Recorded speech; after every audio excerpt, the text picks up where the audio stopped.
Bonsoir à toutes et à tous. Ravi de vous retrouver ce soir avec de nouvelles thématiques qui font l'actualité. Il sera question d'eau aujourd'hui. À chaque fois que des averses de pluie tombent sans discontinuer pendant plusieurs jours, comme c'est le cas en ce moment, les informations sur les barrages reviennent dans l'actualité. En stress hydrique depuis quelques années déjà, la raréfaction de la ressource en Algérie se fait sentir de plus en plus. Nous verrons ce soir quelle est l'incidence réelle de ces précipitations sur le taux de remplissage de nos barrages. Et comment protéger nos ressources? Nous devons aller vers un nouveau modèle de production et de consommation. Le modèle classique de notre économie est linéaire. Celui qui consiste à produire, consommer et jeter ne fait plus l'affaire. Le modèle alternatif s'impose, celui de l'économie circulaire. Un workshop s'est tenu hier à Alger, le premier du genre, pour sensibiliser à cette question cruciale. Et enfin, nous terminerons avec le regain de violence en Palestine. C'est un véritable massacre quotidien qui se déroule dans les territoires palestiniens face à l'impunité et au silence complice de la communauté internationale. Au moins 10 Palestiniens ont été tués dans des agressions perpétrées par l'armée sioniste en Palestine. Les attaques meurtrières ont visé le camp de Jenin dans le nord de Cisjordanie où 9 Palestiniens ont été tués. Un 10e a été tué par balle près d'El-Quds et d'autres ont été blessés. Au total, 30 Palestiniens ont été tués dans des raids israéliens depuis le début de l'année. Beaucoup parlent de risque de regain de violence, voire d'une troisième intifada. On en parlera ce soir avec nos invités. Mais pour commencer, on va parler eau. Bien sûr, et avec ces dernières précipitations qui nous intéressent tous et qui nous ont un peu ravis, et j'imagine que les membres du secteur également, c'était très attendu. La situation des barrages à l'est du pays qui sont les plus remplis en raison de la concentration des précipitations dans ces régions-là, c'est ce que nous allons voir d'abord dans ce sujet de Badia Amarni. Les importantes chutes de pluie ont eu un impact positif sur les infrastructures hydrauliques puisqu'elles ont permis le remplissage de nombreux barrages en Algérie. Le cas du barrage de Tablout à Djidjel, dont les vannes ont été ouvertes pour évacuer les eaux en aval sur le Oued Djindjen. Après les importantes précipitations, le barrage de Tablout a connu une hausse du niveau d'eau, ce qui a poussé la direction du barrage à faire le lâchage d'eau. La wilaya de Djidjel est dotée de 5 barrages hydrauliques d'une capacité de 680 millions de mètres cubes. Les dernières précipitations ont permis l'augmentation du volume des eaux du barrage de Tablout, ce qui permettra de sécuriser la population en alimentation en eau potable. Les agriculteurs ont accueilli favorablement ces pluies qui ont permis l'irrigation des terres agricoles et des champs assoiffés. C'était la sécheresse, il n'y avait pas d'eau. On avait l'impression d'être toujours en été. Dieu merci, la situation s'est améliorée, ce qui nous a redonné espoir d'avoir une bonne saison agricole. Les pluies qui se sont abattues sur le pays nous ont encouragés à labourer les parcelles que nous n'avons pas travaillées par manque d'eau. Nous nous attendons à de meilleurs rendements grâce aux pluies qui sont tombées. Le taux de remplissage des barrages de l'Est du pays frôle les 50%, où le niveau d'eau a augmenté de 110 millions de mètres cubes après les dernières chutes de neige et de pluie. Voilà, donc la neige et la pluie font leur grand retour. Pour en parler, ce soir, nous accueillons sur ce plateau Madame Nadia Ouchar. Bonsoir. Bonsoir. Vous êtes la directrice centrale au niveau de l'Agence nationale des barrages et des transferts. Merci d'être avec nous sur ce plateau. Je vous remercie aussi. Nous avons également avec nous M. Rachid Yahyaoui. Vous êtes directeur central de l'exploitation à l'ONID, à l'Office national de l'irrigation et du drainage. Merci à vous deux d'avoir accepté notre invitation. Merci. Et de venir nous parler aujourd'hui de la situation de nos barrages. On a eu quelques pluies, on a eu un hiver tardif, on a eu une saison assez chaude pour notre hiver. Donc aujourd'hui, on a une semaine de pluie, de neige. Quelle est la situation de nos barrages ? Oui, après ces dernières précipitations qui sont marquées plus par la chute des neiges, on a enregistré un taux de remplissage des barrages qui s'est amélioré. Pas très important, mais quand même il y a une amélioration. Aujourd'hui, on est à 32,37% de taux de remplissage qui équivaut presque 2 milliards 300 millions de plus, oui. Non, c'est-à-dire ce qu'on a emmagasiné à ce jour. Et il y a la région Est qui est en premier, bien sûr, comme le disait déjà. 50%. Près de 50%, on est à 49,3%, mais on s'approche de 50%. Et pour l'Ouest l'Ouest et le centre. Je crois que c'est les deux régions les plus mal loties. Non, surtout le centre qui est vraiment qui a connu un stress hydrique très important. On enregistre actuellement 13% de remplissage des barrages du centre. Pratiquement la quasi-totalité des barrages, elle est à moins de 20%. Et on a la région de Chlef qui enregistre un taux de remplissage de 28%. La région ouest, elle est à 21,7%.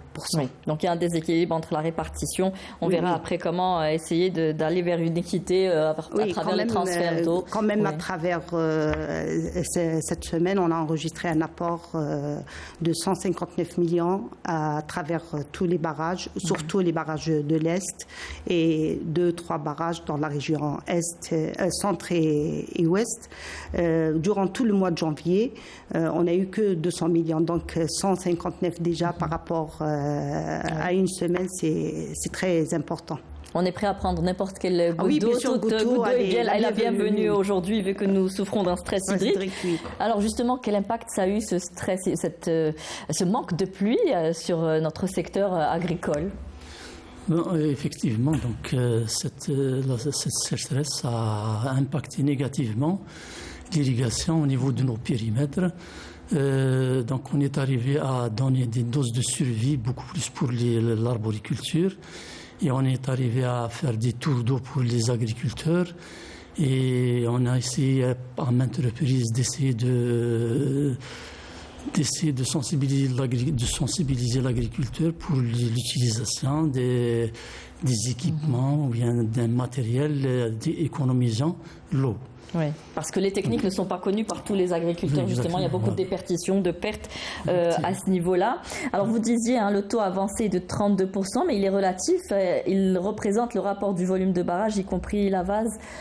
Aujourd'hui, est-ce que c'est le chiffre réel utile que nous pouvons utiliser ou il est moindre que cela? Oui, non, c'est le chiffre réel parce que le taux de la vase, elle n'est pas représenté dans ce chiffre-là. De ce chiffre-là, oui. On a une perte de combien avec le taux d'envasement? Estimé actuellement à 15%. Environ 1,2 milliard de vases entassés dans nos barrages. Alors, il faut savoir que les pluies qui tombent sur la ville vont directement à la mer. Ce n'est que celles qui tombent sur les bassins versants qui ramènent vers les barrages qui sont réellement exploitables. Y a-t-il pas une manière de récupérer toute cette eau perdue aujourd'hui? Bon, tous les sites de barrages importants sur le plan hydrique et structurel ont été réalisés dans des régions pluvieuses et qui représentent des conditions techniques favorables. Ce qui reste actuellement, quand on voit sur la partie côtière, même s'il y a de la précipitation, c'est des averses. En réalité, ce n'est pas des précipitations très importantes pour pouvoir les stocker dans des barrages. Mais il y a aussi les sites de barrages qui sont pas disponibles. Il n'y a pas de caractéristiques adéquates pour la conception d'un barrage dans de telles régions. Et puis, c'est des régions aussi qui sont urbanisées.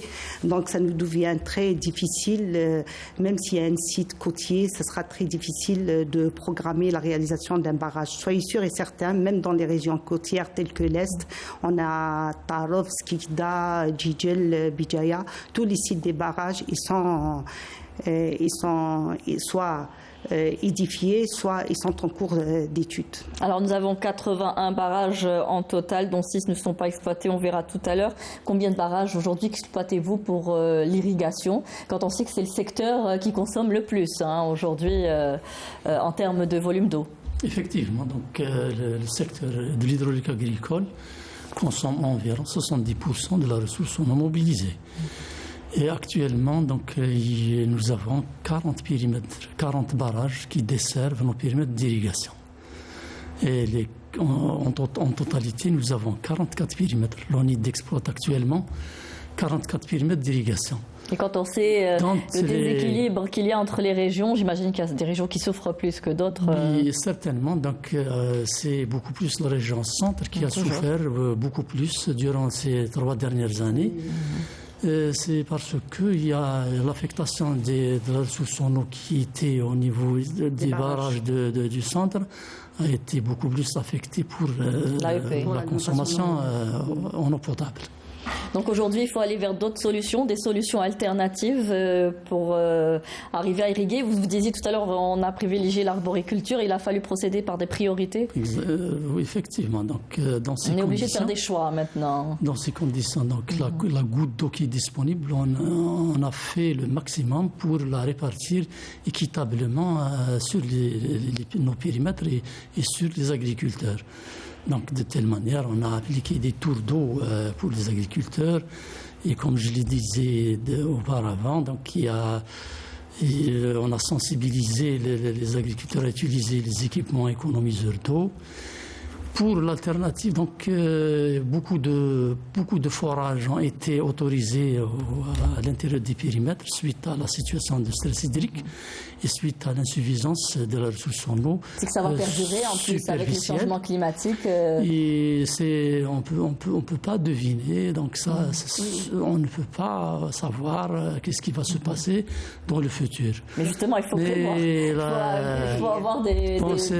L'alternative, c'est beaucoup plus de s'orienter vers la réutilisation des eaux usées épurées en irrigation. Ce que nous n'utilisons pas aujourd'hui, selon les experts qu'on a reçus, à 5% seulement des eaux usées qui sont réutilisées. On a 100 millions actuellement utilisés sur presque 1 milliard de produits. Mais pourquoi on ne va pas vers la réutilisation des eaux usées aujourd'hui qui peuvent être une alternative pour l'irrigation, pour certaines, bien sûr, je sais que c'est pas... Certains types de cultures. Certains types de cultures, voilà. C'est ça. Généralement, c'est les cultures qui ne sont pas consommées crues. Oui. Donc, c'est tout ce qui est céréales, arboriculture et culture fourragère. Ça pourrait quand même atténuer le manque d'eau sur ces cultures-là. Alors, je le disais, 81 barrages, 5 sont en cours de réalisation, 6 ne sont pas exploités. Pourquoi, Madame Auchard ? Bon, pour les barrages qui ne sont pas actuellement exploités, on a deux situations, soit des barrages qui ont connu récemment et ont été mis en service, mais avec le stress hydrique qui perdure et la sécheresse aussi. Ces barrages-là n'ont pas connu un remplissage dès la fermeture des vannes d'exploitation, ou il y a certains barrages où les transferts sont déjà lancés, ils sont en cours de réalisation. Il y en a même ceux qui vont être livrés. Quels sont qui ne sont pas exploités ? Oui, on a le barrage Sklafa à Larouat, barrage Soubilat Msila, le barrage Kefdir à Tipaza, le barrage Tablot à Djidjel et le barrage Bouzina à Betna. Donc c'est quand même dommage parce qu'on a une perte sèche aujourd'hui sur ces 5 barrages. Les 5 autres donc doivent être réalisés. Est-ce qu'on sait quand est-ce qu'ils seront opérationnels ? Oui, enfin les 4 qui sont en cours de réalisation, ils seront, parce que le 1 il est déjà mis en service, c'est le barrage Boussina dans la wilaya de Betna.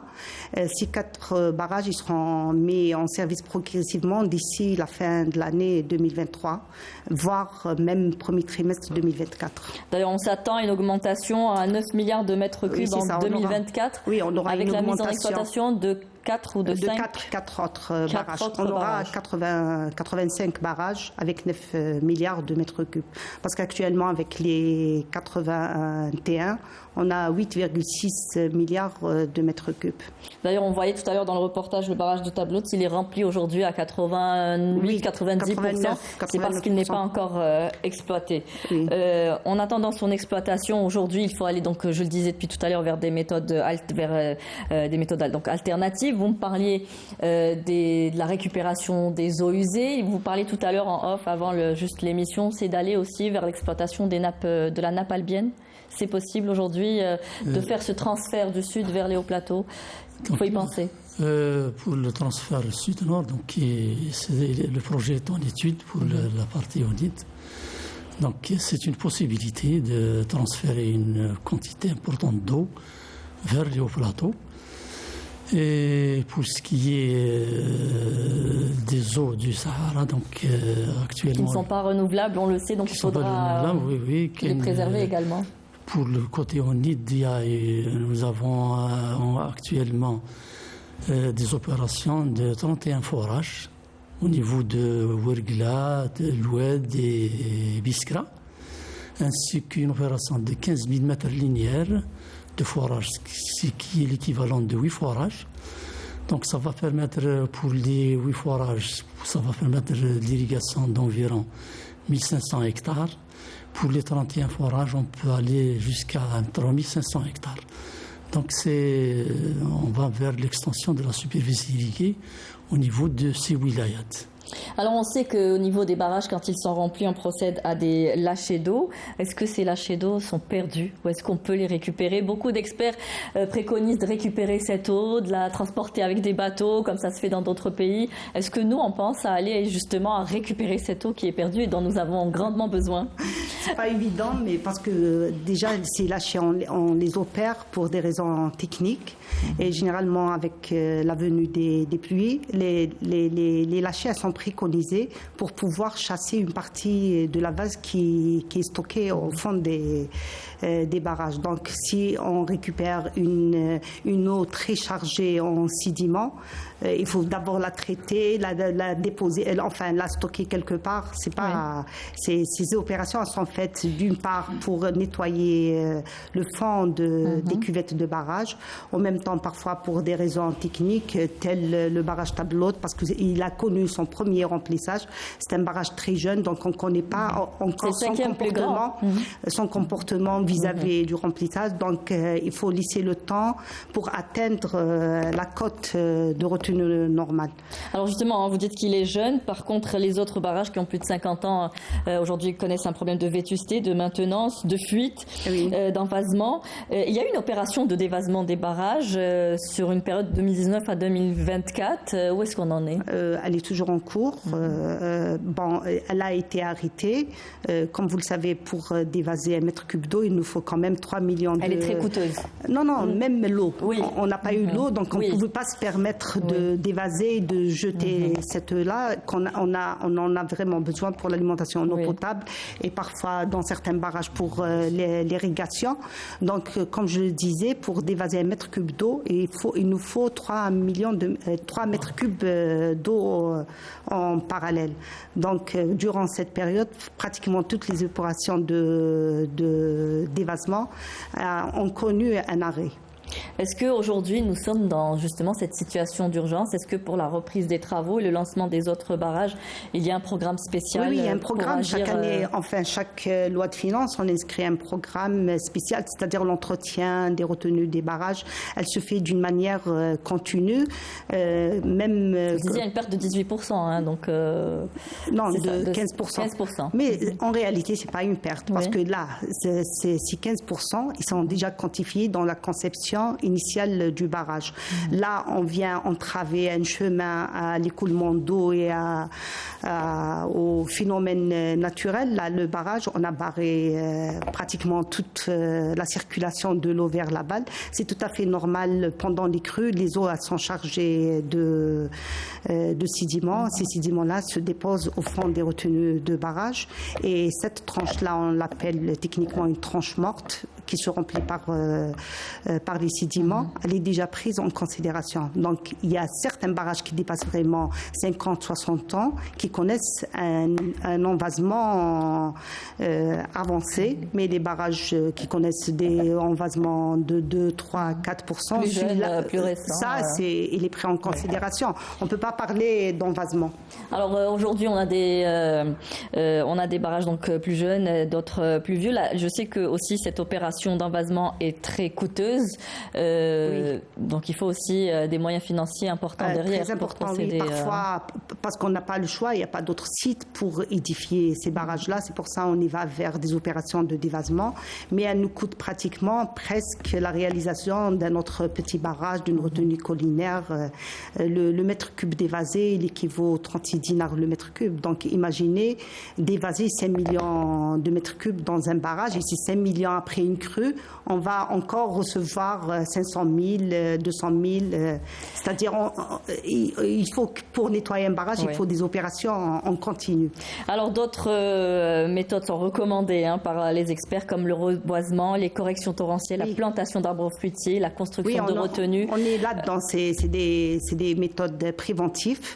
Donc, de coutume, tous nos barrages, toutes les études sont menées pour la protection des des bassins versants. On est dedans pour tout ce qui est correction torrentielle. Il y a la DGF, elle est bénéficiaire de ces études-là. Donc, elle priorise les bassins versants. Il y a une opération de reboisement également qui est menée autour de ces barrages? Oui, il y a des comment dirais-je, des opérations de reboisement menées par l'AMBT. C'est autour de la retenue, c'est une ceinture autour de la retenue pour protéger surtout les cas de glissement de terrain. Mais le reboisement, c'est pas des prérogatives du secteur des ressources en eau, c'est des prérogatives du secteur des forêts. Donc, l'importance de l'intersectorialité, justement. Il y a l'intersectorialité, mais c'est eux qui mènent les opérations de reboisement au niveau des bassins versants de barrages et autres.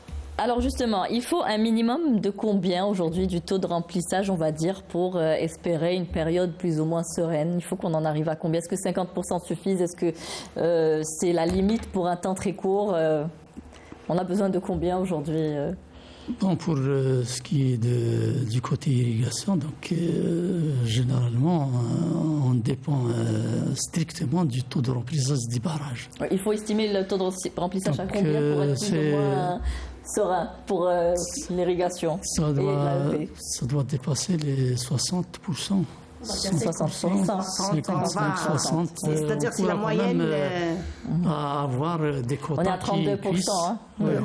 On est encore loin, mais on doit espérer toute la neige entreposée. On va dire qu'on est au début de l'hiver, même s'il a été tardif, on va espérer, bien sûr. On va espérer qu'il y ait plus d'eau. Même si elle ne va pas ruisseler, mais elle va alimenter quand même les nappes. Justement, on récupère la neige qui a été abondante cette fois-ci, plus que la pluie. Forcément, il y aura plus d'infiltration que de ruissellement, mais s'il y a réalimentation des nappes et puis aussi réalimentation des réseaux de sources, ça va soulager un peu la réserve dans les barrages. Oui. Alors, on l'a vu, il y a eu des choix, des priorités à faire pour l'irrigation. Est-ce qu'aujourd'hui, il y a une politique de réduction des quantités d'eau distribuées? On doit tenir jusqu'à quand comme ça? Est-ce qu'on a une prévisionnelle? Jusqu'à quand peut-on tenir avec ce que nous avons? On doit être très prudent et vigilant, comme on a connu 3 années successives de grand stress, même les années avant, le 2019-2018. Depuis 2016, il y a une réduction de la pluviométrie. Ces 3 années, quand même, on a eu une réduction, un recul de la pluviométrie d'ordre 30 à 40% selon les régions. Donc, on doit être très prudent. On va maintenir, bien sûr, le programme de restriction. C'est obligatoire. C'est parce que on risque de connaître les mêmes épisodes avec le réchauffement donc il faut climatique. être vigilant jusqu'à atteindre un niveau, comme vous le disiez, de remplissage des barrages, de réalimentation des nappes. On va avancer dans la réalisation et la mise en service des nouvelles stations de dessalement. On va y arriver, justement. Donc tout ça. Est-ce qu'on a une projection pour le mois de Ramadan, pour l'été? Oui. Est-ce qu'on va passer un Ramadan plus ou moins bien alimenté en eau potable ou est-ce qu'il là aussi il y aura des restrictions? Bien sûr, sûrement, on va y aller vers des restrictions, mais c'est des restrictions qui ne seront pas vraiment sévères. On va essayer de rationaliser la ressource. C'est-à-dire qu'avec 32%, on peut tenir jusqu'à quand? 32%. Non, ça dépend, parce que le 32%, ça dépend des barrages. Qui ont leur quota sur les 32%. Donc l'agriculture doit avoir son quota, l'industrie, l'alimentation en eau potable. Donc le 32%, il n'est pas destiné uniquement pour une destination. Non, mais même les 32%, les pouvoirs publics, ils ont consenti un effort très important. Il y a un programme qui est tracé par le secteur des travaux publics et d'hydraulique pour la finalisation des projets qui sont en cours, des projets d'urgence qui ont été initiés en 2021-2022. On va les terminer d'ici avant le Ramadan, Inch'Allah. Et puis continuer à mettre en place de nouvelles infrastructures, soit la réalisation, bien sûr, comme je le disais, des dessalements. Et puis qui devront alimenter à hauteur de 60%, c'est-à-dire qu'après, les barrages seront peut-être plus destinés à l'irrigation, c'est bien cela? C'est l'objectif. Maintenant, on est à environ 20% d'utilisation à partir de dessalement avec la mise en service des nouvelles stations réalisation à 2024, on passera à 42%. Il y a 5 ans on a un objectif à 2030 alimenter l'alimentation en eau potable autour de 60% et réaffecter les ressources superficielles à l'irrigation, bien sûr, là où il y a l'ISDEM aussi. Il ne faut pas penser, parce que le dessalement, on ira avec jusqu'à environ 150 km. On ne pourra pas y aller à l'intérieur, mais comme le disait M. Hiawi, pour l'intérieur et les hauts plateaux, on a entre autres le transfert sud-nord, parce qu'il n'y a pas que le transfert qui se trouve actuellement en étude au niveau de l'ONID, il y a d'autres transferts qui ont été déjà étudiés au stade de faisabilité. Maintenant, ils sont en cours des études d'avant-projet détaillées. Il y a le transfert à partir de Rabdeya, à partir du champ captant de Zilfana vers le nord, Biskra, Boussaad, Amsila et Betna. On a le transfert à l'ouest, on a un transfert à partir de Beni Ounif vers le nord jusqu'à Saïda, et puis aussi alimenter la région de Béchar pour sécuriser son AEP. Il y a d'autres transferts vers Tiaret, c'est-à-dire ces transferts-là du sud vers les hauts plateaux, il y en a au nombre de 5. Ils vont couvrir toute la région au plateau. Alors, on parle de l'importance aujourd'hui de rationaliser cette eau. Vous parliez tout à l'heure du rôle des agriculteurs. Il leur faut une formation importante aujourd'hui. On sait qu'ils ne connaissent pas forcément, ils ne respectent pas le chemin technique qu'ils doivent faire. Il y a beaucoup de pertes d'eau à ce niveau-là. Vous travaillez avec le secteur également, le ministère de l'Agriculture, les autres secteurs? Oui, on travaille étroitement avec le secteur de l'agriculture.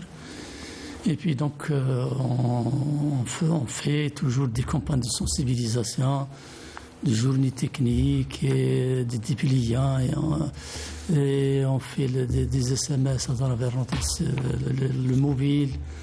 Donc on essaye par tous les moyens de sensibiliser l'agriculteur à économiser l'eau. Et puis avec des start-up, on a tenté d'aller vers l'irrigation intelligente.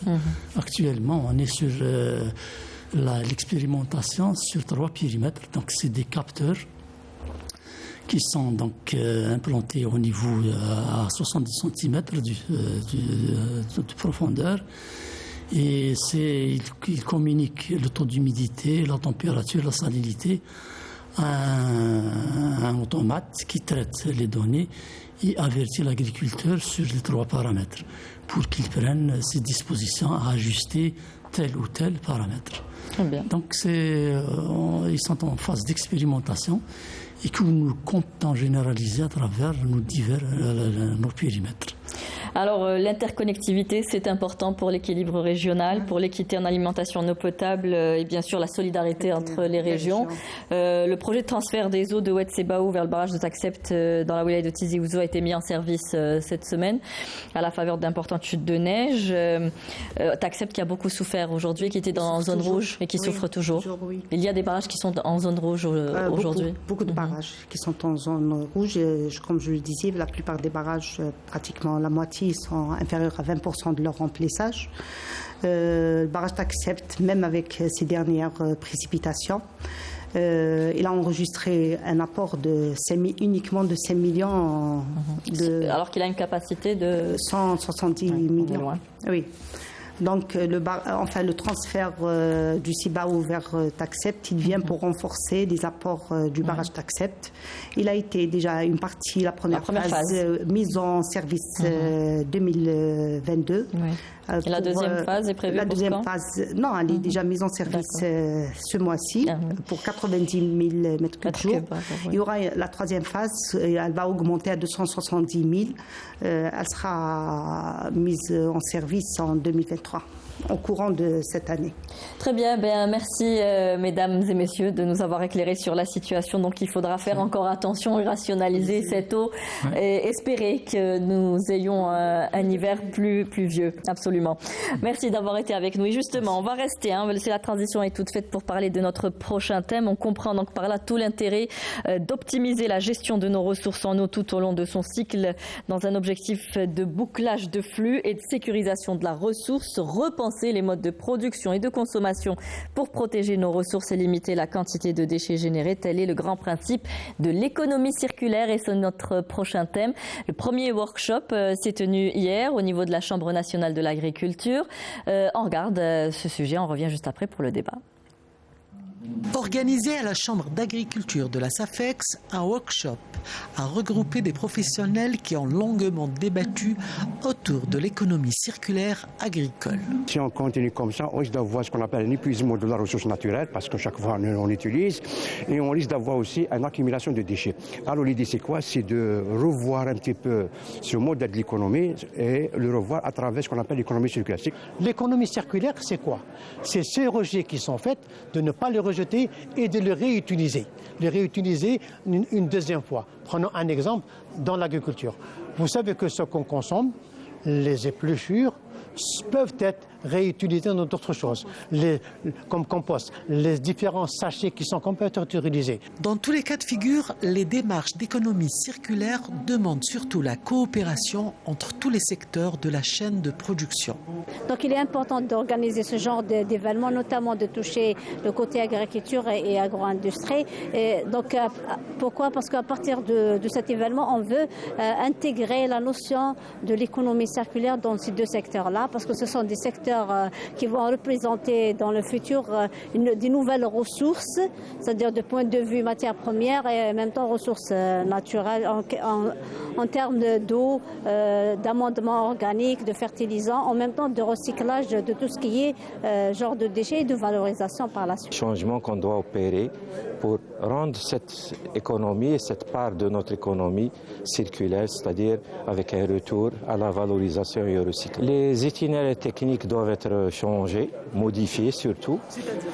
Par exemple, les comportements, par exemple le recyclage des plastiques qui proviennent de la ferme doivent être recyclés et intégrés dans le mode de recyclage, par exemple, de cette matière. L'un des objectifs de ce rendez-vous économique, c'est l'optimisation de la gestion des déchets agricoles en vue de promouvoir une agriculture responsable basée essentiellement sur le recyclage. Et retour sur le plateau pour accueillir nos nouveaux invités. Nous accueillons professeur Karim Lohab, bonsoir. Bonsoir. Vous êtes professeur à l'université de Boumerdès et fondateur du réseau algérien de l'économie circulaire. Merci d'être avec nous sur ce plateau. Nous avons également avec nous professeur Ahmed Kiteb, bonsoir. Vous êtes expert international en eau et environnement. Merci à vous deux d'être ce soir avec nous. Vous étiez hier, on l'a vu, donc à ce premier workshop international. Il y a eu plusieurs communications sur l'économie circulaire. Alors en visitant tout à l'heure votre site internet, on voit que aujourd'hui le réseau est une base de connaissances qui répond aux besoins des chercheurs, entreprises et des pouvoirs publics en matière d'économie circulaire, éco-conception, écolabel et start-up environnementale. C'est-à-dire que vous proposez aujourd'hui des solutions pour aller vers une meilleure production, consommation, vers un nouveau modèle économique. Merci. Alors, tout d'abord, avant qu'on parle des solutions, il faut bien qu'on comprenne un petit peu le problème. Ce que c'est que l'économie circulaire. Il y a un problème, il faut bien comprendre le problème qui se pose à l'échelle nationale. À l'heure actuelle, notre économie, il est appuyé beaucoup sur l'économie linéaire. Lorsqu'on parle de linéaire, ça veut dire quoi? L'extraction, la fabrication, l'utilisation, et à la fin, il y a le rejet. Si on suit un petit peu ce concept-là, on risque d'avoir à un certain moment d'avoir un épuisement de la ressource naturelle, et à la fin, on peut avoir aussi ce qu'on appelle l'accumulation de déchets. Alors, nous vivons actuellement, en fait. Mais non, attention. Là, ce qui est important dans tout ça, c'est pas, à vrai dire, c'est pas l'accumulation de déchets. Bon, déchets, elle peut être... Il faut réfléchir qu'en quoi on va avoir ce qu'on appelle l'épuisement de la ressource naturelle. Et lorsqu'on parle de l'épuisement de la ressource naturelle, ça veut dire quoi? Les générations futures risquent de ne pas avoir la matière première. C'est pour cette raison qu'il fallait réfléchir à d'utiliser d'autres modèles. C'est quoi ce modèle-là qui prend en charge de minimiser un petit peu cette consommation de la matière première? C'est ça le plus important. Alors, l'une des façons pour aller vers la consommation, minimiser la consommation de la matière première, c'est d'aller vers récupérer les déchets. Alors, il faut qu'on soit clair sur ça. L'économie circulaire, c'est pas la gestion des déchets, c'est pas la récupération, c'est pas le recyclage. Voilà, c'est tout simplement l'objectif, c'est d'arriver à minimiser la consommation de la ressource naturelle. Ça veut dire quoi? Ça veut dire tous les moyens, toutes les méthodes qu'on peut utiliser pour minimiser cette consommation-là sont bons, elles sont introduites dans l'économie circulaire. Ça veut dire quoi? Il n'y a pas que le recyclage, il n'y a pas que la, comment dirais-je, la récupération. Même dans la production aujourd'hui, on doit intervenir. Il n'y a pas que de la recyclage. Il y a pas, je vous donne par exemple, dans l'économie circulaire, on trouve 7 axes qui sont très connus dans la littérature. On parle de l'allongement de la durée de vie d'un produit. Ça, et pourtant, ce n'est pas une récupération, ce n'est pas un recyclage. Mais ça entre dans l'économie circulaire. Mais après, il faut revoir tout le modèle de consommation aujourd'hui. Il faudrait que les entreprises jouent le jeu. Alors, voyons un petit peu. Si on prend par exemple l'écologie industrielle, ça veut dire quoi? Une entreprise, elle génère son déchet. Ce déchet-là sera considéré comme une matière première pour d'autres entreprises. Alors pourtant, vous ne voyez pas, ce n'est pas le recyclage. Oui, c'est la réutilisation. C'est la réutilisation, ça veut dire quoi? Ce qu'on appelle, il y a un apport mutuel. Elle est donnée par la première entreprise, elle sera reprise par la deuxième entreprise. Mais ce que je veux dire dans tout ça, c'est que les gens, il ne faut pas qu'ils se trompent. L'économie circulaire, ce n'est pas la gestion de déchets, c'est pas la... C'est-à-dire qu'on doit penser dès le départ à comment réaliser le produit de manière à ce qu'il puisse être réutilisé ou transformé après. Non, comment il faut raisonner? Il faut raisonner tout d'abord, c'est que l'économie circulaire, l'objectif, c'est de minimiser la ressource naturelle, d'utilisation de la ressource. Pour arriver à ça, je dois passer au recyclage, à la récupération. Pour arriver à le recyclage, bonne réutilisation, il faut que le produit soit bien fabriqué, ce qu'on appelle l'éco-conception. Sinon, on ne peut pas... Très bien. Alors, cela touche plusieurs secteurs, l'économie circulaire aujourd'hui. On parlait d'eau tout à l'heure, c'est important. On aurait dû vous laisser ensemble pour proposer des solutions justement pour utiliser mieux utiliser nos ressources naturelles aujourd'hui. Comment est-ce que l'économie circulaire peut impacter la consommation de l'eau, mais la rationalisation de l'eau? Madame Assali, merci à vous-même et merci à la direction de Canal Algérie de m'avoir invité de parler de ce problème de ressources, quelles que soient les ressources, que ce soit les terres rares, que ce soit l'eau, que les autres choses. Et d'où l'idée de l'économie circulaire. L'énergie. L'économie n'est pas très ancienne, elle date à peine de 30 ans. Dans le temps, l'économie circulaire n'existe pas. Qu'est-ce qui se passait dans le temps? Dans le temps, il y avait la production, on produisait, pas en qualité, mais on produisait. Ensuite, on consommait, et ensuite, on rejetait, et on rejetait. Mais maintenant, jusqu'à quand en allant comme ça? Les ressources naturelles ne suffisent plus. Maintenant, il faut d'abord produire. Quand on produit, il faut qu'on produise la quantité et la qualité. Deuxièmement, il faut consommer. Maintenant aussi, il faut consommer de façon rationnelle et économiser. Comment consommer? Quelle que soit la matière. Ensuite, on arrive à la troisième phase, l'économie, les rejets. Les rejets, nous ne pouvons plus nous permettre de les rejeter comme ça dans la nature ou dans les ouettes, mais il faut que ces rejets-là, on les exploite, on les réutilise. Il y a plusieurs cas. Vous avez cité l'émission juste d'avant qui parlait de l'eau, et prenons l'eau. Vous savez que quand on consomme d'eau, nous consommons l'eau et on rejette 80%. Ces eaux qui sont rejetées partent directement à la mer. Elles sont souvent polluées aussi. Et elles sont polluées. Oui. Jusqu'à maintenant, il y avait suffisamment, on pouvait rejeter 100 tonnes. Mais maintenant, il faut que les eaux rejetées, les 80% d'eaux usées, soient traitées. Quand elles sont traitées, on a ce qu'on appelle un traitement primaire, secondaire, tertiaire. Ces eaux, quand elles sont traitées par les stations d'épuration, elles sont réutilisées. Réutilisées pour l'agriculture, réutilisées pour l'industrie, pour le refroidissement, réutilisées pour les loisirs. Regardez l'exemple de Oued El-Hawash, où actuellement des gens vont en famille, s'installent, mangent et vendent. Et donc il faut qu'ils soient utilisés. Il faut qu'en Algérie maintenant, nous rejetons plus d'1 milliard de mètres cubes d'eau usée. C'est 1 milliard, il y a à peu près 260 traitements et nous traitons 300 millions. Un tiers. On en a parlé, on a 5%. Et sur les 300 millions qui sont traités, on va dire, nous réutilisons pour l'irrigation que 5% à peu près. C'est dur. 5%, c'est vraiment très petit. Il faut maintenant changer ce paradigme et dire que 80% des eaux usées sont tous traités et vont tous à l'irrigation. Et à Singapour, les eaux usées sont traitées et resservent à l'alimentation en eau potable. La technologie existe. A permis d'aller aussi loin que cela. Et donc il faut que dans ce domaine de l'eau, si nous arrivons à réutiliser les 80% de cette eau traitée réutilisée, maintenant il y a aussi l'eau qu'on consomme. Il est dit que nous perdons 50% de l'eau potable qui est perdue dans les réseaux, dans les différents réseaux. Si nous économisons cette eau-là, pas 50%, on va dire juste 30%.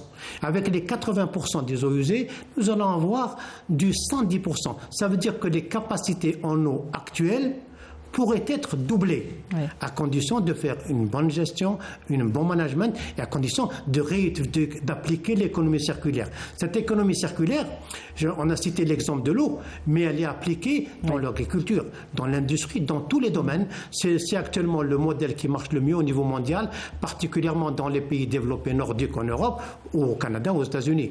Donc il faut maintenant changer, comme je dirais, de fusil d'épaule. Un nouveau paradigme. Un nouveau paradigme, changer de fusil d'épaule et dire l'économie circulaire, que peut-on faire ? L'avenir. Que peut-on économiser ? Dans tous les secteurs. Je prends le secteur de l'alimentation. Je vais vous donner un exemple très simple et populaire. Il fut un temps, quand on regardait les pays européens développés, quand ils allaient au restaurant, qu'est-ce qu'ils rejetaient comme déchets ? Ensuite, ils prenaient de l'aliment qu'ils prenaient chez eux et on disait qu'ils leur donnaient à leurs chiens. Mais maintenant, en réalité, ils le prennent pour manger. En Algérie, j'ai constaté avec plaisir que les gens, quand ils vont dans un restaurant, ils mangent et ce qui reste, ils disent mettez-nous ça à envelopper et on l'envoie à emporter. Et ils le remangent. Et même au niveau des grandes surfaces, quand des produits ne sont pas utilisés, on les jette et on s'est rendu compte qu'il y avait des pertes extraordinaires à ce niveau-là. Alors aujourd'hui, c'est un peu la définition du développement durable finalement. L'économie circulaire, ça rentre dans cette définition. Est-ce que nous avons justement pris conscience de l'utilité de ce nouveau modèle alternatif au niveau des pouvoirs publics ou est-ce que votre rôle est justement de sensibiliser à cette question ? Bon, alors revenons à ce que les gens sont sensibilisés ou sont conscients de ça. Vous savez, lorsqu'on parle d'un système économique, un modèle économique, la première question qui se pose, qu'est-ce qu'elle va m'apporter comme une valeur ajoutée ? Une valeur ajoutée point de vue de financement, une valeur ajoutée point de vue du bénéfice et une valeur ajoutée point de vue de travail. Et ça, c'est le plus important. Parce que jusqu'à maintenant, on est habitué à l'économie linéaire. L'économie, on le connaît très bien. On connaît comment on peut créer post-travail, on connaît comment on peut créer, comment dirais-je, les financements, comment on peut avoir les bénéfices, tout ça. Mais attention, lorsqu'on vient à l'économie circulaire, ça veut dire qu'il faut récupérer, il faut recycler, il faut boucler, il faut tout ça. Alors, on se pose chaque fois, qu'est-ce qu'on va gagner en fin de compte ? Apparemment, il y a ce qu'on appelle, il y a un effort financier qu'on doit mettre en œuvre, c'est la première des choses. Et en même temps, on risque d'avoir des pertes de post-travail. C'est pour cette raison. Il y a aussi une industrie à réaliser derrière. Et parce que c'est simple de parler comme ça, l'économie circulaire, alors elle va permettre de minimiser la matière première, on va récupérer le déchet. Mais attention, si on veut récupérer le déchet, ça veut dire quoi ? Ça veut dire il faut des installations, il faut des procédures, et en même temps, si je veux récupérer le déchet, si je veux allonger la durée de vie d'un produit, je risque d'avoir une perte de post-travail. C'est pour cette raison, si on veut le mettre en œuvre, il doit être étudié convenablement. C'est pas de placer comme ça. On va pas prendre un modèle de la France ou des États-Unis, on va le mettre comme ça. Non, il faut l'adapter. Attention, je vais mettre le modèle, mais attention, il faut que je cherche comment je vais avoir des bénéfices. À quel moment intervenir, où intervenir.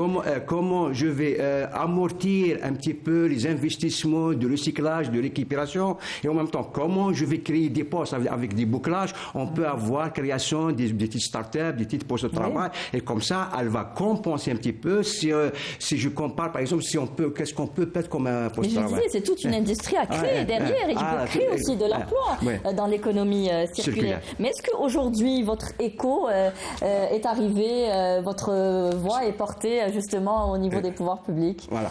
Bon, alors, vous avez cet accès. Voilà, très bien. Alors, vous savez, en 2000, quand est-ce que vous avez créé votre réseau ? Voilà, je reviens un petit peu en arrière. Si en 2018, on a fait un séminaire sur l'analyse cycle de vie à travers l'université de Boumerdès, et c'est à ce moment-là on a invité des experts, des Canadiens et des Français, des gens de l'AFNOR, tout ça. Eux, ils ont posé le problème, il faut organiser l'analyse cycle de vie, cette éco-conception, et c'est à ce moment-là on a créé une association nationale d'éco-conception, analyse cycle de vie et développement durable. Mais en 2020, ils ont dit non, attention, il faut aller plus loin que ça. Il faut créer un réseau universitaire qui contient des anciennes universités, Alors, si en 2020, en 2021, on a fait un workshop, un séminaire virtuel sur comment on peut appliquer l'économie circulaire en Algérie. Il y avait des experts internationaux, il y avait des intervenants de France, des États-Unis, tout ça. Alors, la recommandation qui a été faite, c'est qu'il faut créer ce réseau-là. Alors, qu'est-ce qu'on a fait là? On a fait appel aux différentes universités. On a demandé les gens qui sont spécialisés dans le domaine de l'environnement de s'intégrer au réseau-là. Et en fait, on est arrivé à avoir presque 35 universités qui sont incluses dans ce réseau-là. Et en même temps, il y a quelques entreprises, des groupes industriels et tout ça. Alors, la méthode, c'est quoi? Non, enfin, la façon de voir les choses, c'est de dire on va essayer déjà de diffuser, sensibiliser chaque secteur industriel sur l'utilité, je dis bien sur l'utilité de l'économie circulaire. Lorsque je dis l'utilité, ça veut dire qu'est-ce qu'il va gagner et comment il peut le placer. Faut susciter l'intérêt aussi. C'est comme ça. Hein. Non, parce que je vous donne un exemple. La dernière fois, on a fait un petit travail, enfin, c'est pas un petit travail, un petit séminaire, de communication avec le groupe Gitex. Le groupe Gitex, c'est le groupe textile et tout ça. La question qui a été posée, c'est bien l'économie, c'est bien de rêver comme ça, un modèle européen, l'économie. Mais qu'est-ce qu'on va gagner en fait? Si on suit un petit peu ce que vous dites, on risque d'avoir perdre du post-travail. Si on suit un petit peu, on va investir. Mais non, mais il ne faut pas le voir d'une façon comme ça locale. Il faut le voir d'une façon sur le long terme. Est-ce qu'aujourd'hui... Mais moi, je vois la chose un peu différemment. Parce que nous sommes dans l'Algérie nouvelle. Nous avons actuellement les moyens. Et le président de la République, Abdel Tebboune... J'allais poser ma question. Est-ce qu'il y a cette volonté politique d'aller vers un nouveau modèle alternatif, d'une nouvelle économie, d'un nouveau modèle économique? Cette volonté vers une Algérie nouvelle, vers des modèles existe. Nous l'avons vu à travers les différents conseils des ministres, à travers les grands chantiers engagés. Et il faut que ce chantier soit engagé. Et quand on engage ce chantier-là, pour moi, il va apporter beaucoup d'emplois. Je vais vous donner deux exemples où est-ce qu'il va apporter de l'emploi. Vous savez qu'actuellement, du point de vue bouteille d'eau, nous consommons des millions de bouteilles. Le plastique n'est pas récupéré. Oui. Vous savez que nous avons 1541 communes. Nous pouvons facilement avoir 10 personnes par commune, 15 000. Donc à 20 000 travailleurs qui vont juste récupérer le plastique et l'emmener à l'endroit. Et ça, c'est un travail continu durant toute l'année et ça donne de l'emploi. Il suffit peut-être, ces jeunes qui sont au chômage, qui ne travaillent pas, au lieu de leur dire, voici un prêt bancaire d'1 million de dinars, de 100 millions, acheter une petite voiture et commencer à ramasser. Ça a commencé, mais s'ils ont un pouvoir d'acheter des véhicules et commencer à travailler, ça fonctionne. Regardez un autre domaine où on gaspille beaucoup. Vous savez que chaque année, on fête Eid el-Kibir. On va le fêter sur la 2023. On a parlé de cela avec Gitex, justement, sur la récupération des pots. Et quand on va... Vous savez que chaque année, Eid el-Kibir, nous avons de l'ordre d'à peu près 4 millions de moutons pendant l'Eid, sans parler. Des gens, moi-même, comme mes voisins, quand on égorge le mouton, c'est pas quoi faire avec la peau. On va souvent l'ajouter à la poubelle comme tout le monde. Mais l'idée, c'est qu'il y ait des jeunes qui sont là et qui ramassent ces pots. Ça crée de l'emploi, absolument. Et ça crée de l'emploi. Le jeune, il sait qu'il ramasse. S'il ramasse 1000, et s'il a, on va dire un exemple, 1000 dinars chacune, ça ramène de l'argent, ça crée de l'emploi. Donc cette économie circulaire, en réalité, va créer beaucoup d'emplois dans tous les domaines. L'agriculture, l'industrie. Prenez un exemple des pneumatiques. Nous avons 7 ou 8 millions de voitures. Là, je vais vous donner la dernière fois que j'ai réparé ma voiture, pneu crevé, je savais parfois du pneu, vous le jetez, je l'ai donné au réparateur. Il m'a dit non. Je n'ai pas besoin de ce pneu. Je lui ai dit, vous allez le revendre, le redonner. Il m'a dit, non, le pneu, vous le prenez. J'ai mis dans la malle mon pneu, et qu'est-ce que je vais faire de mon pneu? C'est ce qui se passe pour les pauvres. Je ne sais pas quoi faire sur le côté. Donc, bien au contraire, cette économie circulaire va créer beaucoup d'emplois au niveau national, et on va économiser beaucoup. Dans le domaine, de tous les domaines, on va économiser la matière, et refaire travailler les gens. Donc, dans cette Algérie nouvelle que nous sommes en train d'amener, pour notre développement durable à tous, il faut qu'on aille vers cette économie dans tous les domaines, que ce soit l'agriculture, que ce soit l'industrie, que ce soit l'eau. Tous les domaines sont...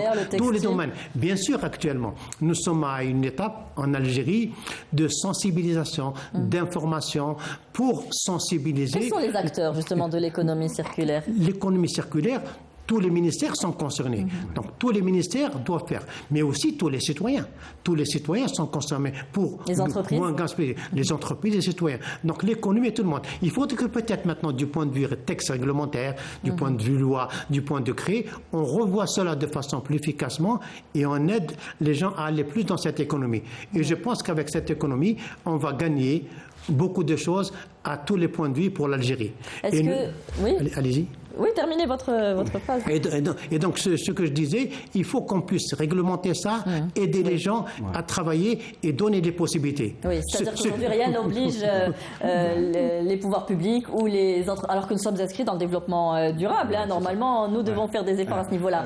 Est-ce que l'entreprise est un acteur justement incontournable? Avant que je réponde à cette question-là, je vais essayer de compléter un petit peu ce qui a été dit par le professeur Kteb. Est-ce qu'il y a une volonté politique? Attention. À l'heure actuelle, qu'est-ce qu'on voit? Comment ça se passe dans l'économie nationale? Il y a des récupérations, il y a du recyclage. Il y a comme le disait M. Kteb, il y a des pertes immenses derrière. Nous n'avons pas une industrie de récupération. Mais quand même, c'est vrai, on n'est pas très avancé, mais quand même, il y a quelques entreprises. Même dans la culture du citoyen, on n'est pas dans cette phase-là. Moi, je le vois pour les bouteilles en plastique. Je vois quelques personnes venir les récupérer sans être vraiment organisées. Mais nous, déjà, en tant que citoyens, nous ne faisons pas le tri. Oui, c'est ça, oui. C'est vrai. Mais avant d'arriver à ça, je parle côté entreprise. Alors, on voit qu'il y a un petit peu de recyclage, c'est clair et net. On voit un petit peu que l'État essaie de créer des start-up, des petites entreprises dans la récupération, de le recyclage et tout ça. Ça veut dire quoi? Il y a des tentatives, comme il y a des actions, sont modestes, d'accord, mais il y a ce qui manque dans la gestion, c'est de formaliser un petit peu ce travail-là. Lorsqu'on voit dans l'Ouest, c'est l'économie circulaire, en fait. Mais tout simplement, il faut le formaliser. Comme l'a dit M. le professeur Kteb. Il faut le formaliser par un décret, par des arrêtés, c'est des choses comme ça, oui. Alors, vous parlez tout à l'heure. Nous faisons des choses. Ce que nous faisons très bien, alors, presque 100%, les déchets urbains. Nous avons toutes les communes qui ont des camions, des déchets urbains qui sont récupérés, qui vont quelque part. Donc, dans ce domaine-là, on est bien, on avance bien. Et donc, il y a l'Agence nationale sur les déchets qui travaille. Mais sur les autres domaines, et moi, ce que je veux dire, à travers c'est de créer des start-up pour les jeunes, de travailler et de récupérer. Parce qu'il y a des facilités en plus pour la création de start-up, c'est le moment le jeune d'en profiter. Va gagner de l'argent. L'État va gagner. Tout le monde est gagnant-gagnant. Mais sauf que les jeunes, il faut les organiser par un système d'un ministère de l'Environnement ou de la commune pour qu'ils soient organisés et l'État les aide. L'État les aide par un prêt bancaire. Oui, bien sûr, que les banques jouent le rôle aussi. C'est aux banques de jouer le rôle de financement. Là, ça va avancer. Nous, ce qu'on est en train de faire maintenant, si les pouvoirs publics sont sauvés, ce qu'on est en train de... Merci pour l'invitation. Et à travers vous-même, nous sommes en train de sensibiliser un pouvoir. Parce que si je prends certains pays tels que les États-Unis, ils ont ce qu'on appelle les think tanks. Les think tanks, c'est des groupes, des conseils de réflexion qui réfléchissent sur 20, 30, 40 ans. Nous, ce groupe qui a été créé, donc il y a un groupe, comité scientifique ou groupe, c'est un groupe de réflexion, un think tank sur l'économie circulaire qui a été créé, pas plus tard qu'hier, pour réfléchir à l'Algérie 2030-2050, comment faire. Nous avons des experts pluridisciplinaires et multidisciplinaires qui viennent de différents secteurs, des économistes, des gens d'agronomie, des gens de toutes les industries, qui réfléchissent pour faire ça. Il faut formaliser tout cela à travers des lois, à travers des textes, aider les gens, et ça permettra de mieux se développer et de mieux avancer. Donc, et de mieux protéger nos ressources, surtout. Donc il est temps de ne plus continuer à gaspiller dans beaucoup de choses, il est temps de passer à l'économie. Et aujourd'hui, nos ressources ne suffiront pas pour tout le monde d'ici quelques années, on doit agir maintenant. Vous parlez de votre réseau, professeur Louhab, vous avez dit que vous étiez une trentaine de chercheurs, d'universitaires aujourd'hui. Vous parliez aussi tout à l'heure, vous avez pris l'exemple de Singapour, de technologie importante aujourd'hui. Ça nécessite aussi de la recherche, de la technologie, des moyens financiers pour accéder à cette économie circulaire. De quels moyens disposez-vous? Très bien. Alors, vous savez, jusqu'à l'heure actuelle, on dispose ce qu'on appelle des moyens intellectuels. Ça veut dire qu'on essaie de s'appuyer un petit peu sur les chercheurs au niveau de notre université, avec différentes universités. On essaie de travailler avec nos moyens le plus simple possible. C'est le problème qui se pose.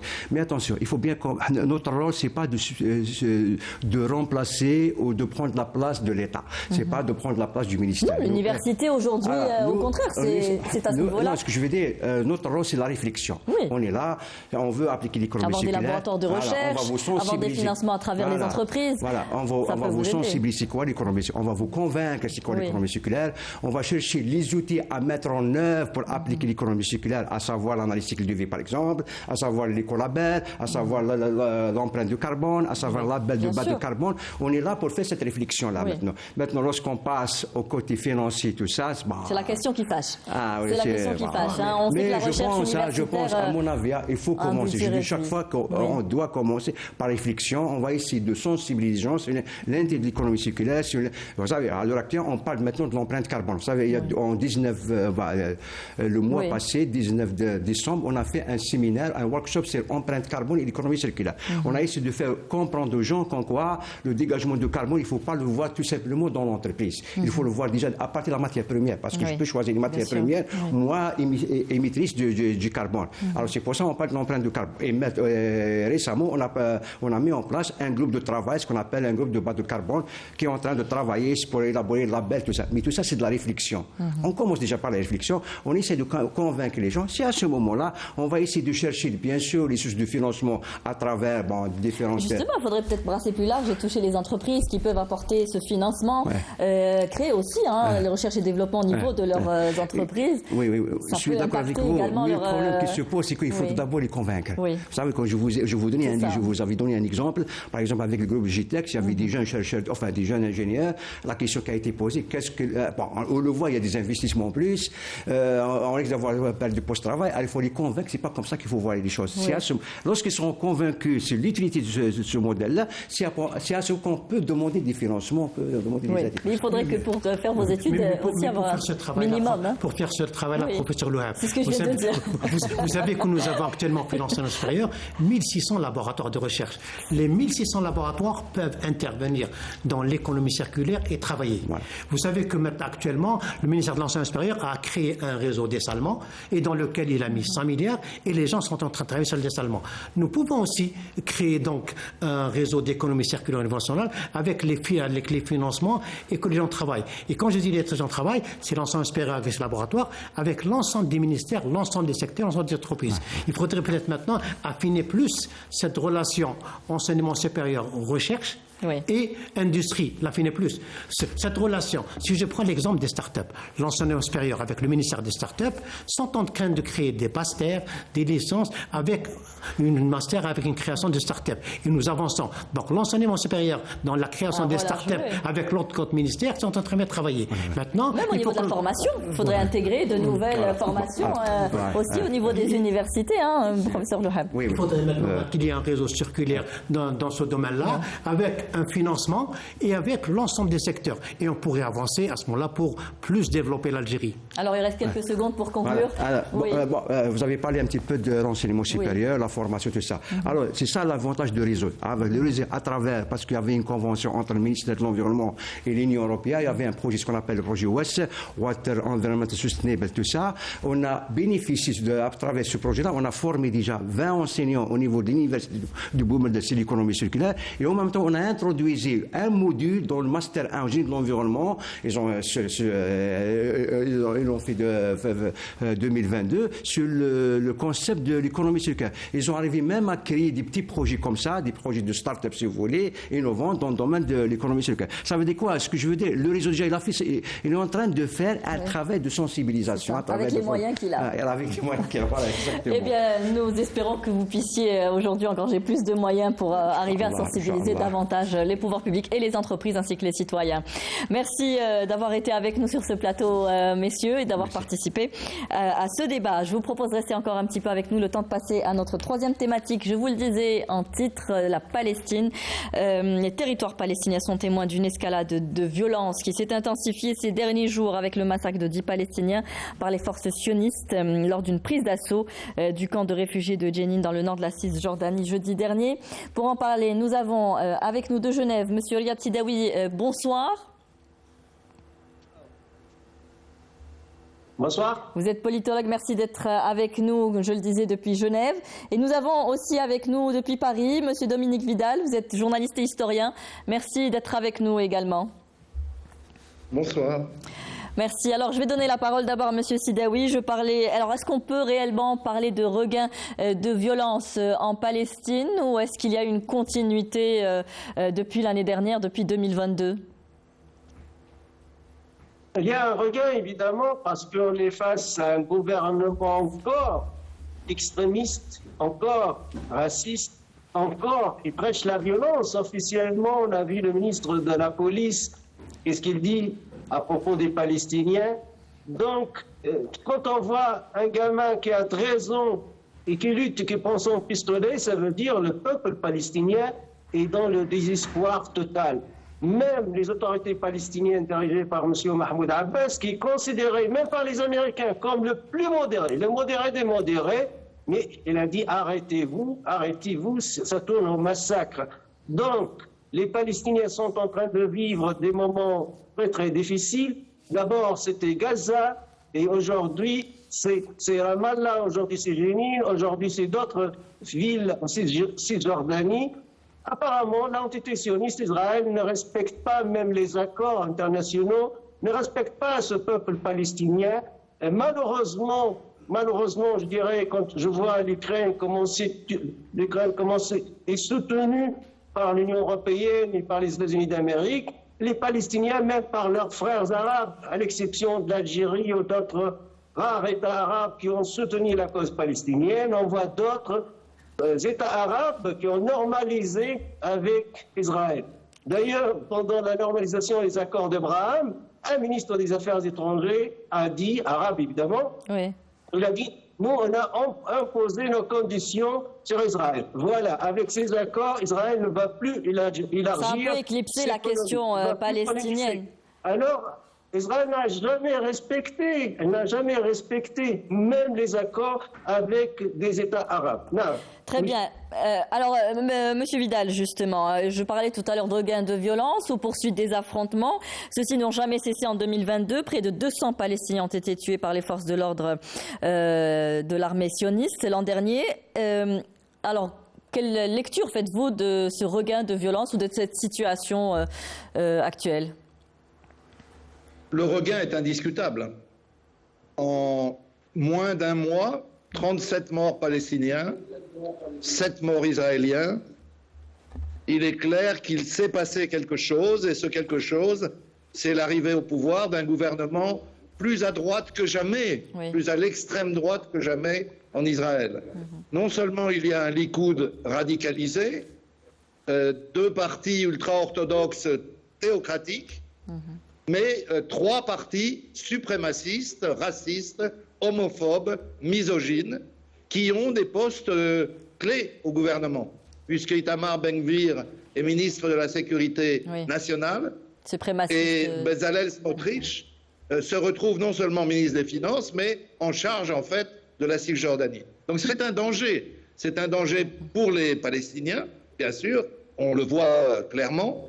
C'est aussi un danger pour les Israéliens parce que ce gouvernement veut remettre en cause les derniers aspects, les derniers garde-fous de la démocratie israélienne et notamment marginaliser la Cour suprême. Et puis, si vous me permettez, c'est un danger pour la région et pour la communauté internationale parce que, outre le risque d'une 3e intifada, il y a la menace d'une opération militaire contre l'Iran. Donc ce gouvernement est un danger et sans doute un des principaux dangers aujourd'hui sur la planète. Alors, Monsieur Sidaoui, comme Monsieur Vidal, il y a ce silence de la communauté internationale, silence complice, on va dire. Vous parliez du conflit en Ukraine. Il a servi aussi à l'entité sioniste d'agir justement dans l'impunité. C'est l'hypocrisie internationale, c'est la politique de 2 poids, 2 mesures.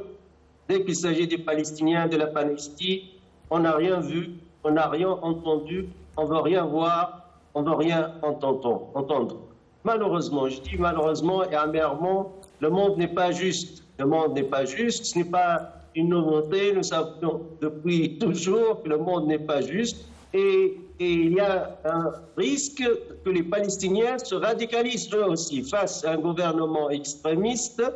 Souvent, leur intifada, c'était avec les cailloux, les jets de pierre, pas plus. Mais évidemment, on a en sciences politiques une théorie qui disait que la fermeture du système politique conduit ou mène à la radicalisation de l'opposition. L'opposition devient radicale, armée.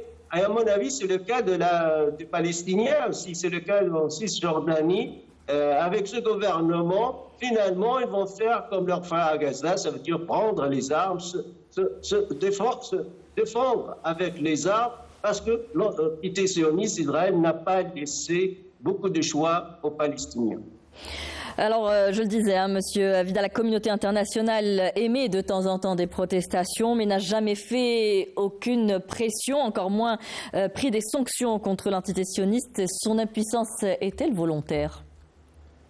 Écoutez, je serais un peu plus nuancé. Non pas sur le deux poids, deux mesures, notre confrère a tout à fait raison, bien sûr, mais la politique que mène ce gouvernement est tellement grave. L'objet n'est plus de coloniser la Cisjordanie, c'est de l'annexer. Oui. Et de provoquer, si possible, une nouvelle Nakba, une nouvelle expulsion des Palestiniens. Oui. Et puis il y a les provocations de Ben Gvir sur l'esplanade des mosquées, oui, avec la volonté de remettre en cause le statu quo de l'après 67. Bref, je trouve qu'il y a là matière à une possible évolution de la communauté internationale. J'en veux pour preuve le vote de la fin décembre à l'Assemblée générale des Nations unies, où Israël n'a trouvé que 4 pays pour le défendre contre une résolution qui demandait le droit à l'autodétermination à un État pour les Palestiniens. Les États-Unis, la Micronésie, les îles Marshall et Nauru. Ça fait pas lourd. oui. Israël est très isolé. Le problème, c'est de passer du discours aux actes. Oui. Tant qu'il n'y a pas de sanctions, l'impunité alimente, si vous voulez, la politique criminelle des Israéliens. Mais j'ai un petit point de plus qui me paraît important. On avait dit, après la signature des accords d'Abraham par certains pays arabes, oui, que la question palestinienne était enterrée. On voit bien qu'elle ne l'est pas, de toute évidence. Mais j'ai été frappé de voir que même la Jordanie, les Émirats et je dirais même le Maroc ont été obligés de protester contre l'excès de violence israélien et contre la provocation de l'esplanade des mosquées. Et plus important sans doute, vous le savez, le ministre saoudien des Affaires étrangères a annoncé qu'il ne normaliserait pas avec Israël tant qu'il n'y aurait pas un État palestinien. Moi, je crois personnellement que les accords d'Abraham, avec cette violence de la politique israélienne du nouveau gouvernement, les accords d'Abraham ont du plomb dans l'aile. Ce qu'on comprend à travers vos paroles, c'est qu'aujourd'hui, les pays arabes doivent s'unir justement pour la question palestinienne. Monsieur Sidaoui, c'est important aujourd'hui. On l'a vu, il y a eu des efforts et des réalisations réalisées, concrétisées ici en Algérie. Vous en aviez beaucoup parlé également, où il y a aussi des recommandations qui ont été émises à travers l'accord d'Alger. Aujourd'hui, on doit tous faire bloc justement pour que la question palestinienne soit centrale? L'Algérie a fait son devoir. L'Algérie a fait plus que son devoir, à inviter les Palestiniens, à unifier les Palestiniens. Vous devez vous inspirer de la révolution algérienne, le FLN, le Front de libération nationale. D'ailleurs, je reviens toujours reprendre ce qu'a dit un jour Arbi Bemhidi, le Moujahid, martyr Arbi Bemhidi, à la veille du 1er novembre 1954. Jeter la révolution dans la rue, le peuple l'adoptera. La même chose pour la cause palestinienne, jeter la cause palestinienne dans la rue palestinienne, le peuple palestinien l'adoptera. La même chose, jeter la cause palestinienne dans le monde arabe, les peuples arabes vont l'adopter. La même chose au plan humanitaire aussi. Plusieurs courageux intellectuels et politiques en Occident, comme en Orient, comme en Asie, comme en Amérique, sont pour la cause palestinienne parce qu'elle est juste. L'Algérie a fait le maximum pour les Palestiniens. Nous n'oublions pas que c'était en novembre 1988 que Yasser Arafat, a parlé de l'instauration de l'État palestinien. C'était en novembre 1988 à Alger. Mais malheureusement, d'autres pays arabes, ils ont choisi pas la normalisation, pas uniquement la normalisation avec Israël, beaucoup plus, même des accords de coopération militaire. C'est-à-dire qu'on profite aussi de cette désunion. Absolument, absolument. Et ça a beaucoup affaibli la cause palestinienne. Ils ont poignardé dans le dos la cause palestinienne. Les Palestiniens ont été beaucoup affaiblis. Même Mahmoud Abbas, quand je cite Mahmoud Abbas, est très acceptable par les Américains et très très modéré, mais il a dit au moins appelez-nous, au moins on fait une condamnation quand vous signez des accords de paix avec Israël. On existe, on est toujours là, mais malheureusement, ils n'ont jamais aidé les Palestiniens. Malheureusement, ils n'ont jamais mis en valeur la cause palestinienne. Mais par contre, leur peuple, non. Et c'est ça la force de la cause palestinienne. Je veux dire, ce sont des États qui ne sont pas démocratiques, nous le savons bien. Donc, ils n'ont pas fait un référendum avec leur peuple. Des États qui interdisent les manifestations, le Maroc, le peuple marocain, à titre d'exemple, s'est manifesté contre la normalisation parce que les peuples arabes sont avec la cause palestinienne, ils sont contre les accords d'Abraham parce qu'ils ne sont pas des accords de paix, mais des accords injustes. C'est intéressant, c'est intéressant ce que vous dites, Monsieur Sidaoui. Monsieur Vidal, c'est par les populations justement que peut venir cette union, ce front, ce bloc pour contrer les exactions, les massacres commis par l'entité sioniste contre les Palestiniens. Je parle des populations, bien sûr, des pays arabes qui ont normalisé. Je dois dire que je vais tout à fait dans ce sens. Il y a quelques jours, on a présenté les résultats de l'enquête annuelle du CAREP, qui est un organisme de recherche qui se trouve à Doha. Ça n'est pas un sondage comme un autre, c'est 33 000 personnes arabes qui sont interviewées dans l'ensemble du Mashrek et du Maghreb. Eh bien, il y a beaucoup de résultats très intéressants dans cette enquête, je la conseille vivement à vos téléspectateurs. Mais sur la question de la normalisation avec Israël, c'est parfaitement clair. Il n'y a que 8% des Arabes qui sont pour une normalisation tant que la question palestinienne n'a pas été réglée. Ouais. Si elle était réglée, s'il y avait un État palestinien, les Arabes sont pour la normalisation. Les gens veulent vivre en paix, évidemment, mais pas sur le dos des Palestiniens. Et je crois que beaucoup de régimes arabes sont tenus de prendre en compte la réalité de leurs opinions. Oui. Je me souviens d'une interview de Mohamed Ben Salman, à qui on demandait « Mais pourquoi vous ne signez pas les accords d'Abraham ?» Et il avait dit simplement, je le cite, « Si je signe, mon peuple me tue. » Oui, donc il y a le point de la population. À mon avis, la clé de la solution, non pas de tuer Mohamed Ben Salman, mais que les peuples se fassent entendre. Oui. Alors, et notamment les peuples arabes. Je reste avec vous, Monsieur Vidal, pour la prochaine question. Alors, pour revenir à ce qui s'est passé donc cette semaine en Cisjordanie, pourquoi est-ce qu'on lance aujourd'hui, bien sûr, l'entité sioniste ou le gouvernement sioniste lance une incursion dévastatrice quand on sait que cela va exacerber la violence? Est-ce que cela lui sert justement pour mener ses projets, vous le disiez tout à l'heure, d'annexion, de justifier les exactions et les massacres? La question, c'est à qui? À moi, M. Vidal? Oui, M. Sidaoui, M. Vidal peut répondre tout à l'heure. Je ne sais pas si nous l'avons toujours avec nous. Oui, M. Vidal. Oui. Il s'agit non pas d'un gouvernement un peu plus à droite ou un peu plus à l'extrême droite que les autres. C'est vraiment un gouvernement qualitativement différent.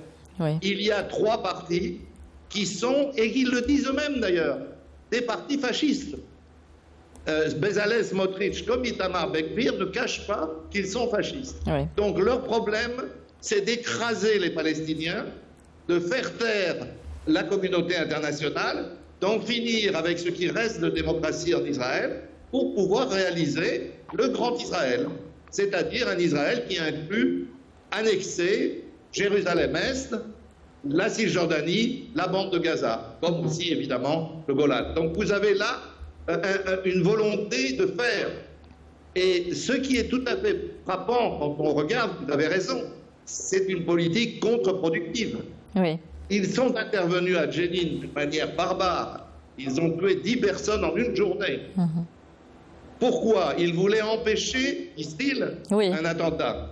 En réalité, ils ont provoqué 2 attentats. Mais est-ce que ça ne leur sert pas, justement, pour pouvoir justifier plus tard leur forfait, leur crime? Je ne le crois pas, parce que si vous voulez, les clés, nous le savons tous, et vous les Algériens, vous avez une histoire qui vous le montre. Les clés, c'est d'abord la résistance palestinienne, et on sent que les Palestiniens ne se laisseront pas faire. Ils ont repris le chemin des armes, pour une partie d'entre eux. Deuxièmement, c'est la protestation des Israéliens. On a vu 130 000 Israéliens dans la rue. C'est l'équivalent de 900 000 personnes dans la rue à Paris. Et puis, c'est ce que vous disiez, c'est-à-dire la prise en compte par la communauté internationale, à commencer par les pays arabes qui ont signé malheureusement les accords d'Abraham, de cette volonté populaire qui existe chez eux, comme elle existe dans le monde. Vous savez qu'en France, quand on demande aux Français quelle image avez-vous d'Israël, eh bien 80% des Français disent mauvaise. Oui. Donc on a la possibilité sur ces trois terrains-là de créer un rapport de force nouveau. Même si la liberté de ton et de parole, justement, n'est pas vraiment libre dès qu'il s'agit de parler d'Israël ou de l'entité sioniste. On le sait aujourd'hui qu'il y a des fortes pressions. Monsieur Sidaoui, justement, sur cette question de violence, est-ce qu'elle n'est pas un moyen, un prétexte pour l'entité sioniste de détruire les quartiers palestiniens et d'étendre les colonies juives, comme c'est le cas actuellement à El-Quds-Est? C'est une évidence, ils vont continuer dans la même voie. On a parlé des partis fascistes, d'un gouvernement fasciste qui veut exterminer les Palestiniens. Donc aujourd'hui, les Palestiniens, franchement, n'ont pas plusieurs choix que la résistance armée, sachant qu'Israël a peur toujours de cette résistance armée. Israël craint Gaza, Israël craint le sud du Liban, la résistance libanaise, n'ose pas aujourd'hui attaquer le Liban comme c'était en 1982 ou même 1978. Pourquoi? Parce qu'il y a une résistance déterminée. Donc c'est un État qui comprend que la langue de la force, qu'il a dit un jour Nasser après la défaite de 1967 ou Boumedienne, les dirigeants arabes nationalistes qui l'ont dit toujours, cette entité sioniste ne comprend que le langage de la force. Ils ne comprennent pas le langage de la paix. C'est-à-dire qu'ils sont face à une autorité palestinienne très modérée. On ne peut pas trouver plus modéré que M. Mahmoud Abbas, Abou Mazen. D'où l'importance de la tenue des élections, normalement, en 2023, justement, pour peut-être un renouvellement à ce niveau-là. Monsieur Vidal, justement, est-ce qu'on craint donc un regain de violence? On parle d'un risque d'une troisième intifada. Le risque est réellement là? Ah, le risque est là, on le sent. Ce qui s'est passé avec l'attaque extrêmement violente, je le répète, contre Jenin, qui a provoqué un attentat à Jérusalem, de la part d'un jeune Palestinien de 21 ans qui n'était pas fiché, qui n'avait aucun rapport avec aucune organisation politique. Simplement, il a appris ce qui s'était passé à Jenin, il a pris sa voiture et il a été tiré dans la rue. Ça n'est pas d'ailleurs une chose positive, bien sûr, parce que ça aide la propagande israélienne. Mais ce que je voudrais dire à notre ami, et je suis d'accord avec lui, bien sûr, la résistance palestinienne est un élément clé de la solution. Mais les rapports de force militaires sont tels que la résistance armée ne suffira pas. Oui. Et d'ailleurs, quand on réfléchit à votre expérience, à vous, les Algériens, vous avez vaincu par votre résistance armée, indiscutablement, mais aussi parce qu'à un moment donné, une partie de l'opinion publique française, après les massacres du 17 octobre 1961 et de Sharon, en janvier 1962, a basculé, parce qu'à l'ONU, la France s'est trouvée isolée, parce que le monde arabe, et notamment l'Égypte, et tout ce qu'il y avait à l'époque, le mouvement national arabe, tout cela a joué pour la victoire des Algériens. C'est la même chose pour les Palestiniens. Je ne crois pas qu'avec les fusils, les Palestiniens puissent aujourd'hui, dans les rapports de force qui existent, s'en sortir seuls. Ils ont besoin de l'opinion pacifiste israélienne, ils ont besoin du monde arabe, ils ont besoin des pays qui avaient signé les accords d'Abraham et qui doivent revenir à leur devoir de solidarité. Ils ont besoin que les États-Unis, l'Union européenne, la France fassent entendre leur voix. Et je dois dire, puisque nous sommes à la veille de la rencontre entre Emmanuel Macron et Benjamin Netanyahou, je suis personnellement, comme citoyen français, choqué qu'Emmanuel Macron reçoive aussi vite et d'une manière aussi solennelle le dirigeant d'un gouvernement qui est un gouvernement, encore une fois, annexionniste, expulsionniste, un gouvernement qui va mettre en cause ce qui reste de démocratie en Israël. Je suis étonné que ce que dit Anthony Blinken à Netanyahou, c'est pour ça que je parlais d'impuissance volontaire. C'est pour ça que je parlais de ce silence de la communauté internationale, de cette impuissance volontaire. Alors, Monsieur Sidaoui, est-ce qu'aujourd'hui, on a besoin, on l'a entendu de chez vous et de Monsieur Vidal, de l'importance de s'unir. Aujourd'hui, on parle de cette résistance palestinienne, mais est-ce qu'il ne faut pas aussi qu'au niveau politique, que toutes les factions palestiniennes s'unissent également pour pouvoir faire un véritable front contre l'entité sioniste? Vous avez raison. Israël a toujours joué la carte divisée pour régner. Oui. C'est connu de tous les colonisateurs à travers l'histoire, donc divisé afin de régner. D'ailleurs, pendant les dernières attaques contre Gaza, Israël a dit nous on n'attaque pas ni le Hamas ni le Front populaire de la Palestine, mais juste Djihad al-Islam, divisé pour régner. Mais l'Algérie a invité les factions palestiniennes afin de signer. Je pense qu'ils ont signé un pacte. Oui, l'accord d'Alger, la réconciliation entre toutes les factions palestiniennes. Voilà la réconciliation, surtout entre Hamas, Fatah et la gauche palestinienne. N'oublions pas que la résistance palestinienne est totale. Les chrétiens palestiniens ont joué un grand rôle pendant la résistance. Personnellement, j'ai rencontré Georges Habash. J'ai eu une interview avec lui qui est plus qu'1 heure et demie. Je connais bien Georges Habash, c'est un chrétien, mais il a défendu évidemment la cause palestinienne. Il a adopté la résistance armée. Et aussi, n'oublions pas le droit international. Malgré l'hypocrisie des États ou des grandes puissances, la charte de l'ONU, j'ai la charte de l'ONU dans ma bibliothèque, et stipule le droit des peuples de se défendre. Les peuples ont le droit de la défense légitime, ont le droit, c'est légitime que les peuples se défendent par les armes, par les manifestations, etc.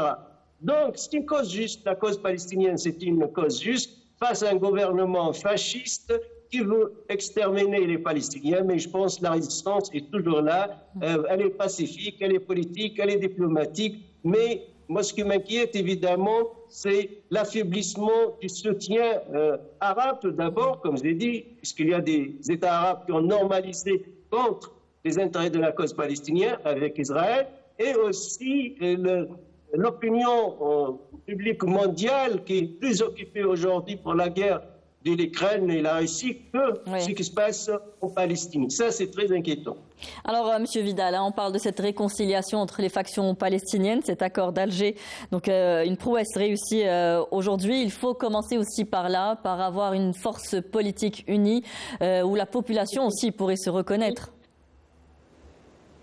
C'est évidemment important que les forces palestiniennes se réunissent et l'Algérie a fait beaucoup dans ce sens, encore récemment.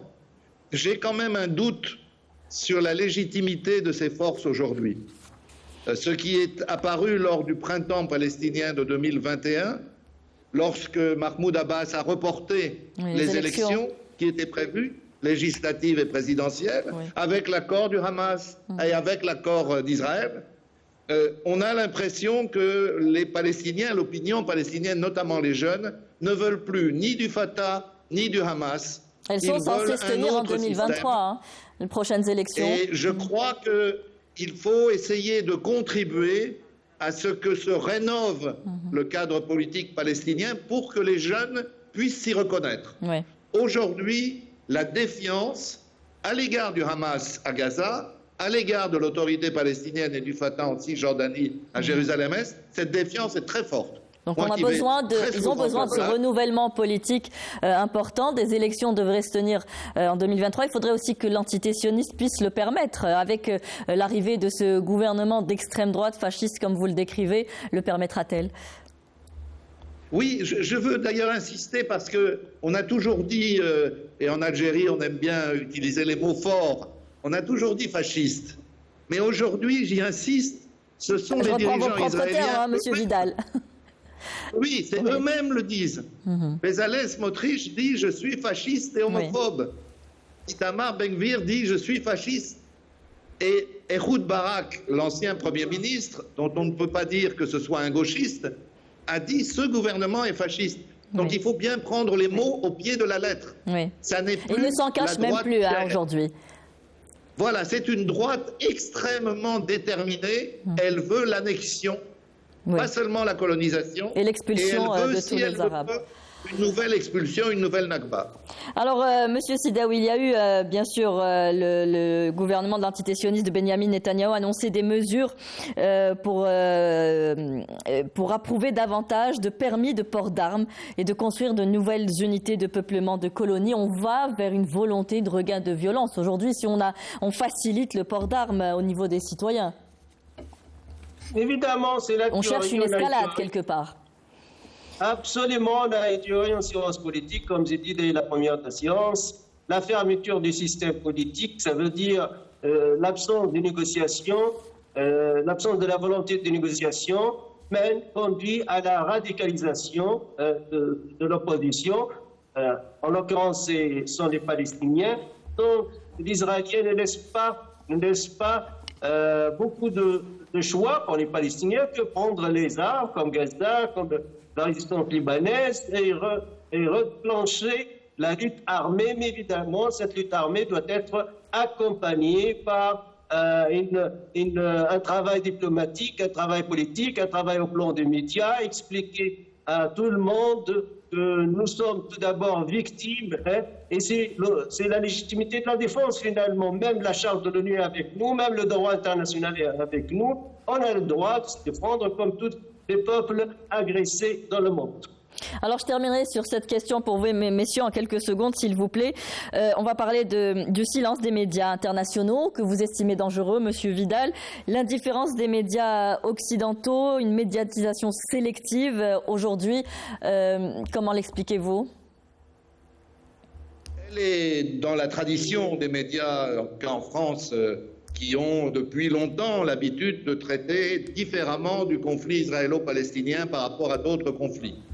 Mais j'observe que ces dernières semaines, la radicalisation du gouvernement israélien, la violence des interventions de son armée ont provoqué un certain nombre de reportages, d'enquêtes, de prises de position tout à fait intéressantes. Il y a, si vous voulez, je le disais tout à l'heure, quelque chose d'évidemment contre-productif dans la violence dont fait preuve ce gouvernement israélien. Et c'est vrai notamment aux États-Unis.